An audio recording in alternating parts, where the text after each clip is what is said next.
E se de repente o céu se rasgasse diante dos seus olhos? Uma montanha em chamas caindo do espaço, transformando rios e mares em veneno. Você conseguiria imaginar o mundo assistindo, paralisado, ao cumprimento de uma profecia esquecida? Esse não é apenas um aviso distante, é um chamado urgente, um sinal de que as promessas deste mundo, por mais brilhantes que pareçam, sempre acabam em amargura. Hoje, você vai descobrir a verdade sobre Wormwood. E eu garanto, o que você ouvir agora pode mudar para sempre a forma como você vê o futuro e a sua própria vida. A Bíblia descreve esse evento como um dos sinais mais impressionantes do fim dos tempos.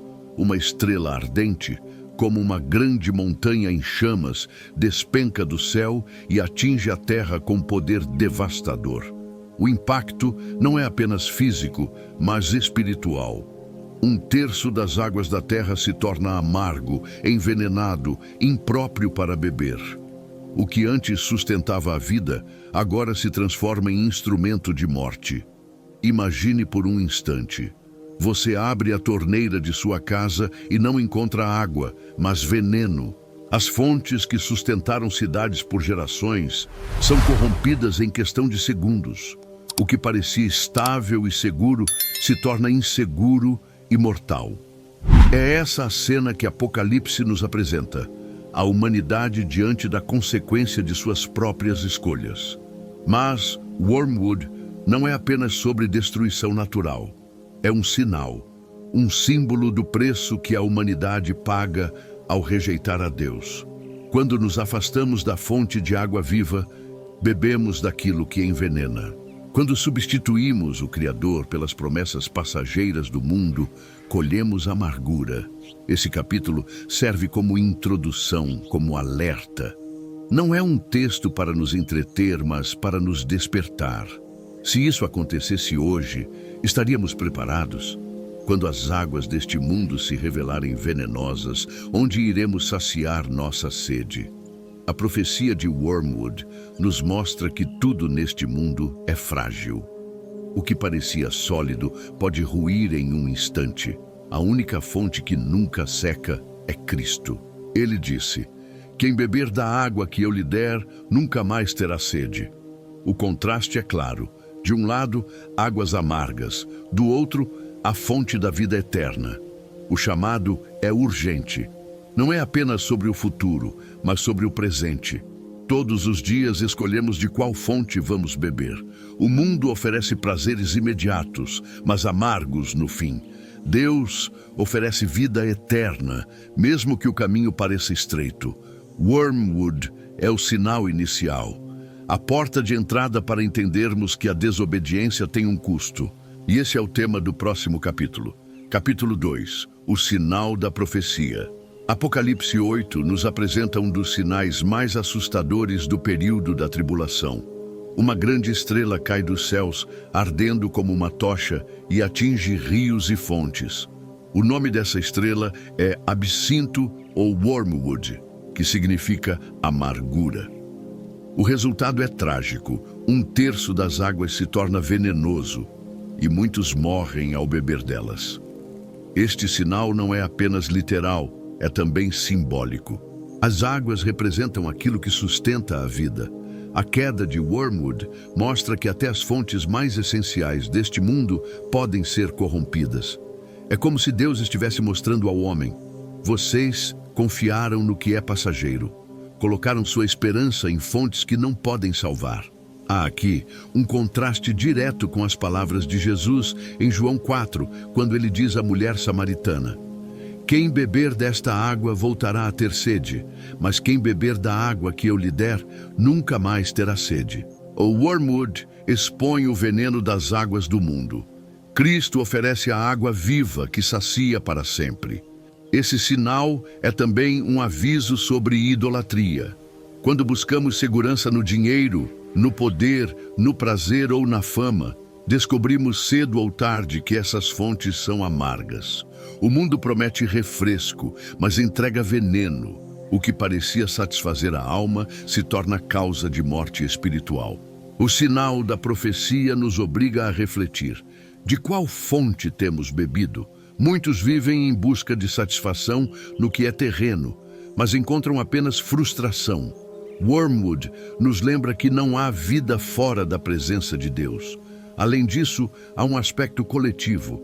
Assim como um terço das águas é atingido, toda a sociedade sofre quando se afasta do Senhor. Corrupção, violência, injustiça, tudo isso são reflexos de corações envenenados. Wormwood é o retrato espiritual de uma humanidade que insiste em ignorar a Deus. Esse sinal, portanto, não é apenas futuro, ele é atual. É um chamado para despertarmos agora. Cristo é a única fonte segura. Quem bebe de suas águas encontra vida, paz e esperança. Capítulo 3. O custo da desobediência. Wormwood nos mostra mais do que destruição. Ele revela o custo da desobediência. Desde o início, a Bíblia nos alerta que todo pecado tem consequência.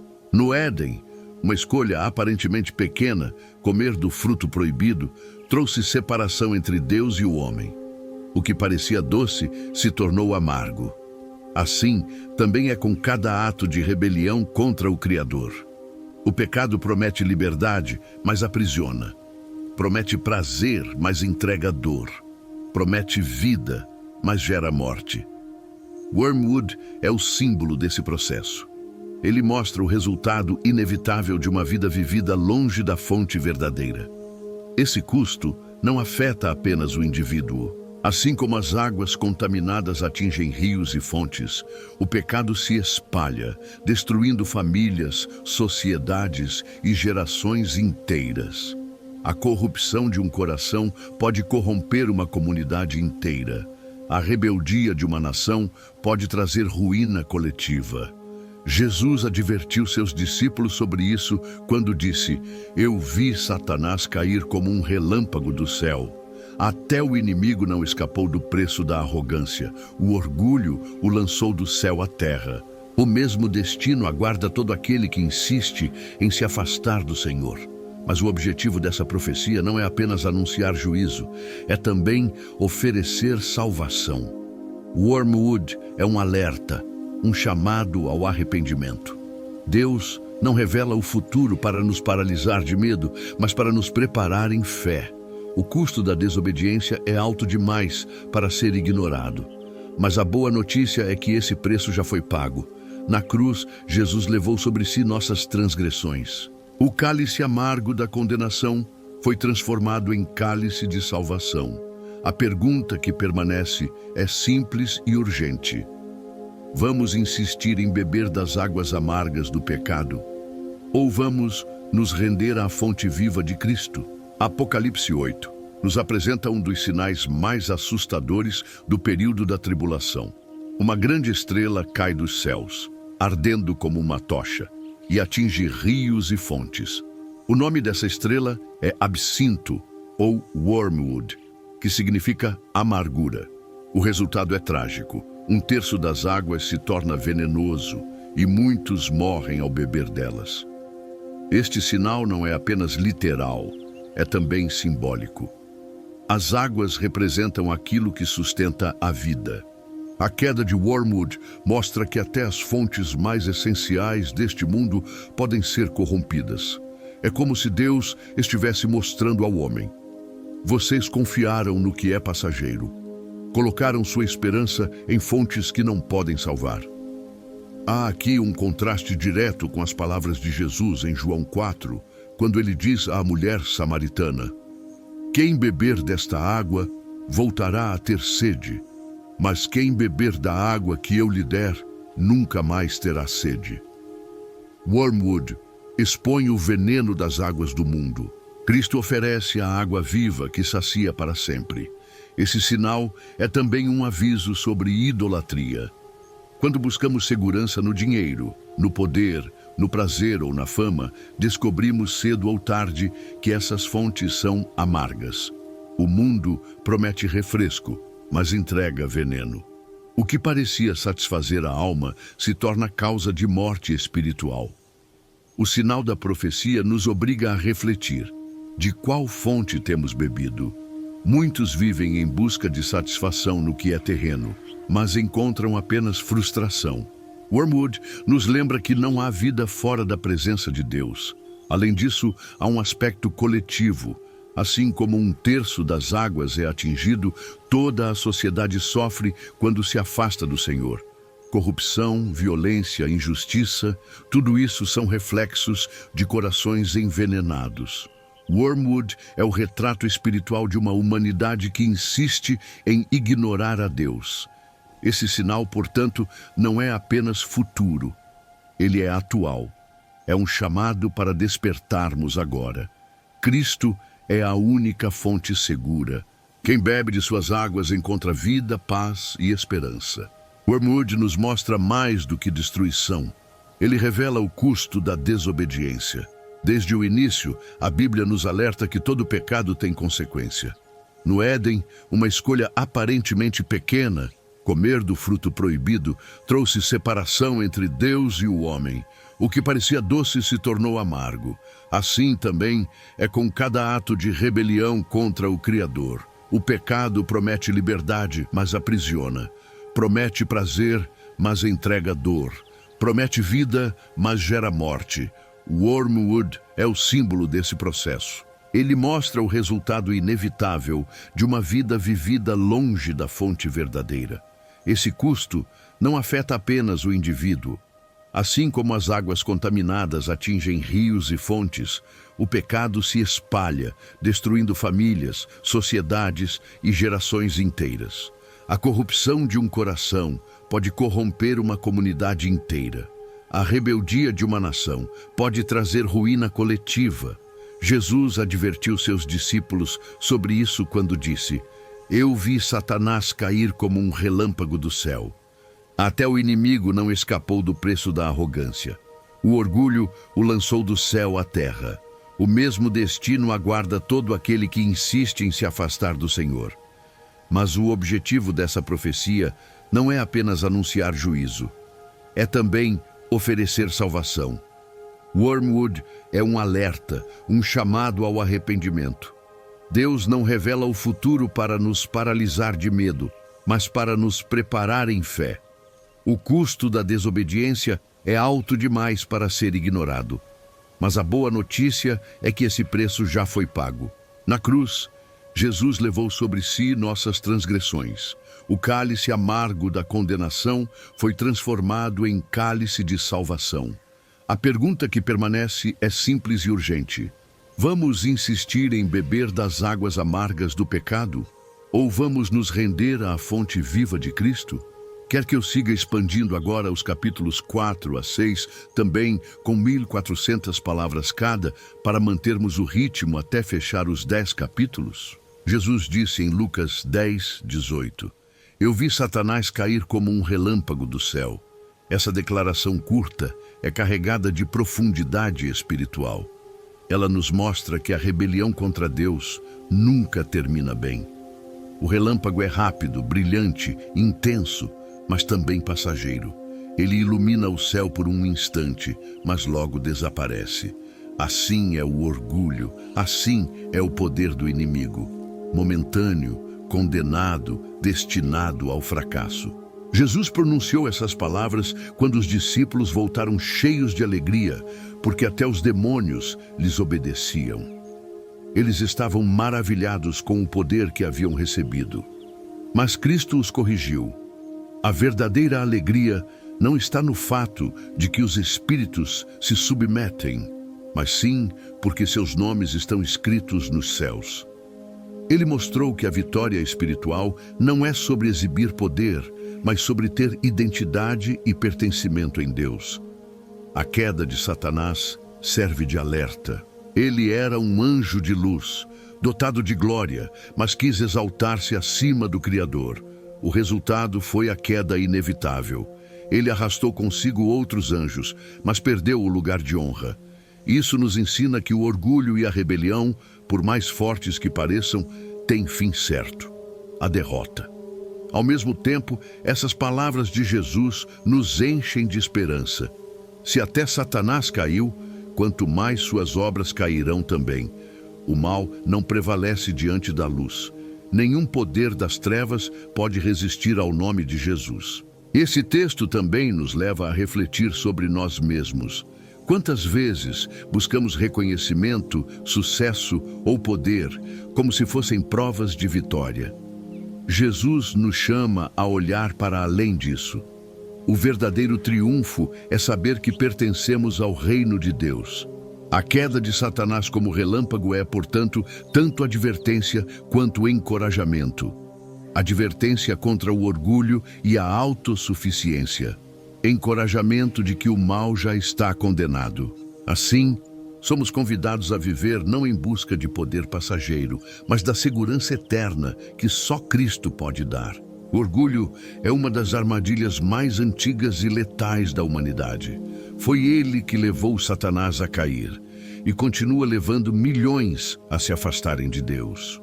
Antes de se tornar adversário, o inimigo era um anjo glorioso, mas seu coração se encheu de vaidade. Ele desejou para si a adoração que pertencia a Deus. Em vez de refletir a glória do Criador, quis ser o centro dela.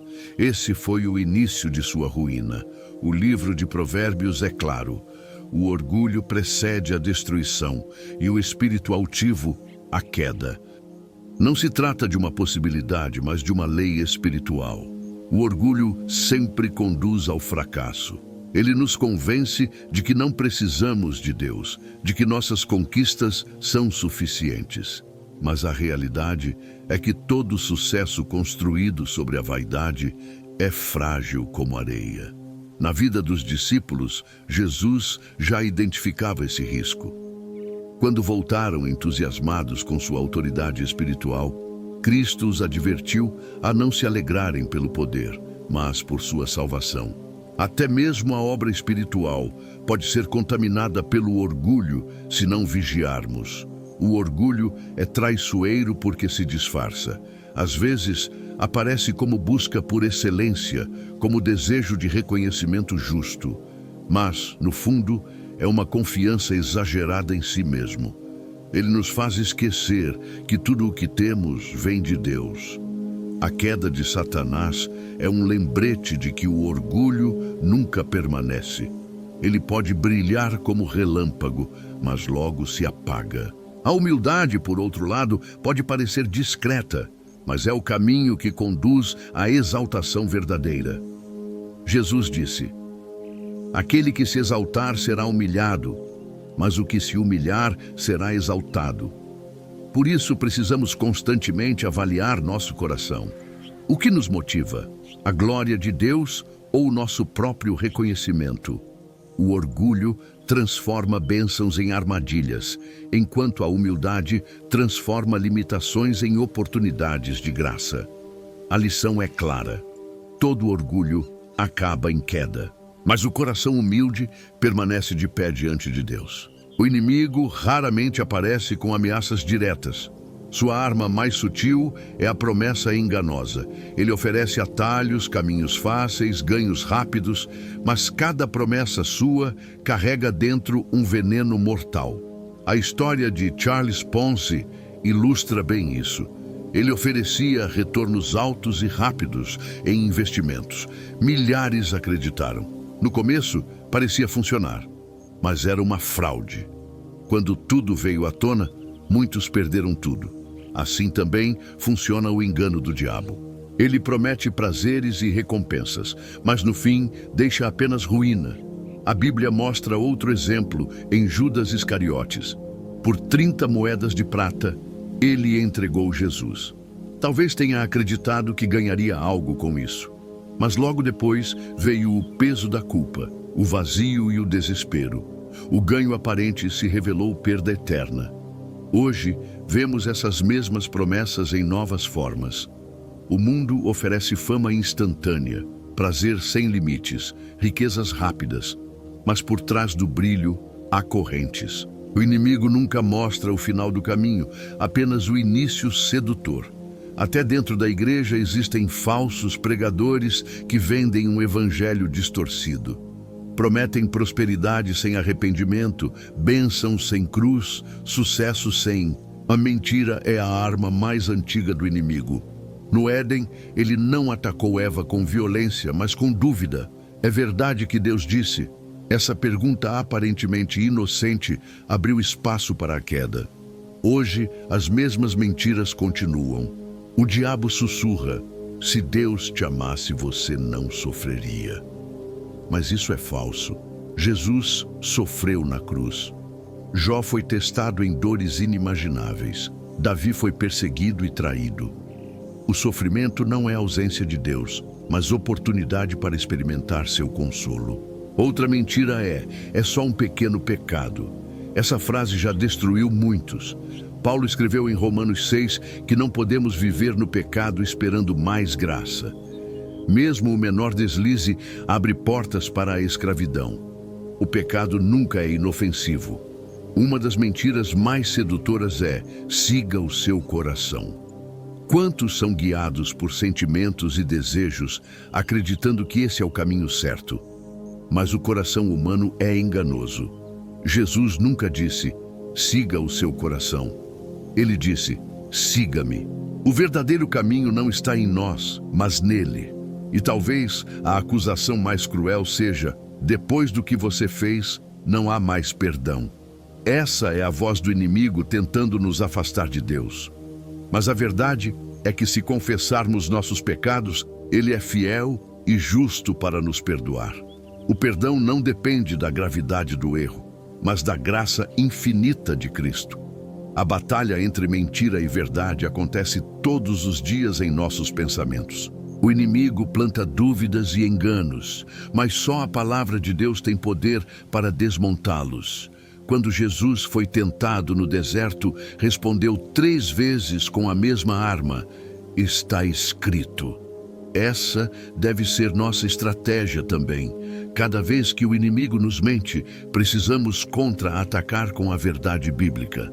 Só assim podemos permanecer firmes. A mentira pode até seduzir, mas só a verdade liberta. Os enganos de hoje podem ter aparência nova, mas a essência é a mesma: afastar o homem de Deus. Um dos mais perigosos é o avanço tecnológico usado para controle. Identidades digitais, cadastros biométricos, bancos de dados globais, tudo parece prático, mas abre caminho para sistemas de vigilância nunca vistos.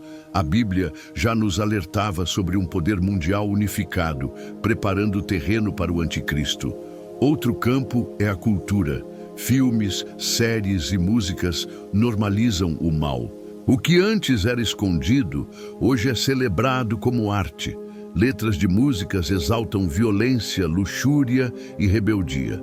Muitas vezes, cristãos repetem essas mensagens sem perceber que estão sendo moldados por elas. O apóstolo Paulo disse que o Deus deste século cegou o entendimento de muitos. Essa cegueira é amplificada hoje pelas telas que seguramos em nossas mãos. O celular pode ser bênção, mas também pode ser uma porta aberta para o engano. Mas o maior perigo não está na tecnologia ou na cultura. Está na falta de conhecimento da palavra. O profeta Oséias disse: o meu povo perece por falta de conhecimento. Muitos oram um dia e desistem no outro, porque não têm raízes profundas. Sem fundamento bíblico, qualquer doutrina agradável pode enganar. Os enganos modernos não vêm apenas em mentiras descaradas. Eles vêm em meias-verdades, revestidos de espiritualidade. Podem até parecer inspiradores, mas afastam do evangelho verdadeiro. A única forma de resistir é permanecer firme na palavra. Não basta ter fé superficial. É preciso examinar, discernir, comparar tudo com a Escritura. Só assim podemos diferenciar o que é de Deus do que é apenas aparência. Os disfarces mudam, mas o objetivo do inimigo é o mesmo. O remédio também continua o mesmo: a verdade da palavra de Deus. Jesus advertiu: nos últimos dias surgirão falsos profetas e enganarão a muitos. Paulo reforçou: haverá um tempo em que não suportarão a sã doutrina, mas buscarão mestres que falem o que querem ouvir. Estamos vivendo esse tempo. A decepção nunca vem de forma clara. Se fosse óbvia, ninguém cairia nela. Ela se veste de verdade, assume aparência de piedade. Pregadores citam a Bíblia, mas distorcem seu sentido. Mensagens motivacionais substituem o Evangelho da cruz. Palavras agradáveis substituem o chamado ao arrependimento. O perigo da decepção é que ela pode parecer correta. É como um quebra-cabeça com peças faltando. A imagem parece boa, mas está incompleta. Uma meia-verdade ainda é mentira. Por isso, precisamos de discernimento. E discernir significa avaliar tudo à luz da Escritura. Não basta que alguém fale de Jesus. É preciso verificar se exalta a Cristo ou a si mesmo, se chama ao arrependimento ou apenas ao conforto terreno. Discernimento também exige firmeza. Muitos são levados por ventos de doutrina porque não têm raízes. A fé superficial não resiste às tempestades. Só quem está alicerçado na palavra consegue identificar o falso brilho da mentira. Assim como navegadores antigos usavam a estrela do norte para se orientar no mar, nós precisamos usar a palavra como nosso ponto fixo. No meio de tantas vozes, ela é a única que permanece imutável. Ser vigilante não é viver em paranoia, mas em atenção constante. É examinar tudo e reter o que é bom. É recusar meias verdades e se agarrar à verdade completa do Evangelho. A decepção é real, mas não precisa ser o fim. O segredo é simples: permanecer em Cristo, enraizados na palavra e guiados pelo Espírito Santo. Depois de percorrermos todo esse caminho, Wormwood, a queda do inimigo, o orgulho, as mentiras e os enganos modernos, chegamos ao ponto mais importante: a libertação que existe em Cristo. A Bíblia é clara. Não lutamos apenas contra carne e sangue, mas contra principados, potestades e forças espirituais do mal. Essas batalhas não são visíveis aos olhos, mas sentimos seus efeitos em tentações, prisões emocionais, vícios e padrões destrutivos. Chamamos isso de fortalezas espirituais, estruturas que nos mantêm cativos, muitas vezes sem percebermos. Essas fortalezas podem ser vícios, mas também podem ser orgulho, falta de perdão, medo ou mentiras que acreditamos sobre nós mesmos. O inimigo se aproveita dessas brechas para prender a mente e o coração. Mas a palavra de Deus declara que as armas da nossa batalha não são humanas. Elas são poderosas em Deus para destruir fortalezas e anular sofismas. Isso significa que não precisamos viver escravizados por nada. Em Cristo sempre há saída. A libertação começa com humildade. Reconhecer que há algo errado, admitir que precisamos de ajuda e levar isso diante de Deus. A seguir, vem a decisão de confiar na cruz. Jesus já venceu na cruz, desarmando principados e potestades. O poder do inimigo foi quebrado pelo sangue derramado no Calvário. Mas há também um processo diário: renovar a mente pela palavra, permanecer em oração, buscar a presença de Deus constantemente. Cada versículo meditado, cada oração feita, cada passo em obediência vai quebrando correntes invisíveis e fortalecendo nossa fé. A libertação não é apenas deixar de ser escravo, mas passar a viver como filho. Não é apenas abandonar o pecado, mas caminhar em novidade de vida. Por isso, a conclusão é simples, mas poderosa. Wormwood mostra que o pecado gera amargura. A queda de Satanás revela que o orgulho sempre termina em destruição. As mentiras do inimigo nos lembram da necessidade de conhecer a verdade. Os enganos modernos exigem vigilância. A decepção pede discernimento, mas acima de tudo, tudo aponta para Cristo, o único que pode nos libertar. Ele é a fonte de água viva em meio às águas amargas. Ele é a luz que permanece quando o relâmpago do inimigo se apaga. Ele é o Cordeiro que venceu e garante vitória a todo aquele que nele confia. A pergunta final é: você vai continuar bebendo das águas amargas do mundo ou vai se render à fonte eterna que é Jesus Cristo? Chegamos ao fim dessa jornada. Vimos como Wormwood anuncia o preço da desobediência, como o orgulho leva à queda, como as mentiras do inimigo parecem doces, mas se transformam em veneno. Mas também vimos que, em meio a tudo isso, existe esperança. Jesus Cristo, a fonte que nunca seca. Agora eu quero ouvir você. Qual dessas partes mais mexeu com o seu coração? Deixa aqui nos comentários, porque sua visão pode abençoar outras pessoas também. E se essa mensagem falou com você, não guarda só para você. Compartilha com alguém que precisa ouvir isso hoje. E claro, deixa o like e se inscreve no canal, porque isso ajuda demais a levar essa palavra mais longe. Que Deus te abençoe e até o próximo vídeo.